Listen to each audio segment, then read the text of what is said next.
Clear आ रही है।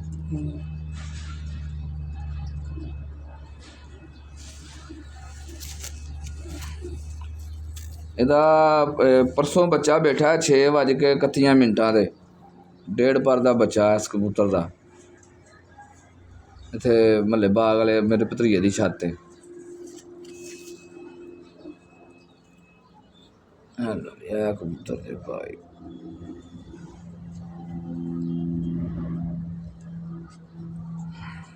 ਇਹਦਾ ਬੱਚੇ ਕਾਲੇ ਵੀ ਕੱਢਦਾ ਤੇ ਕਲਪਰੇ ਵੀ ਕੱਢ ਦਿੰਦਾ। ਬਸ ਜਿਸ ਤਰ੍ਹਾਂ ਦੇ 2-3 ਰੰਗ ਦੇ ਬੱਚੇ ਕੱਢਦਾ, ਚੀਨੇ ਵੀ ਕੱਢਦਾ ਹੈ ਭਾਈ।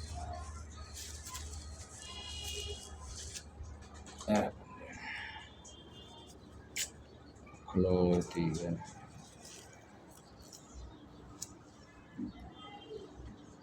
ठीक।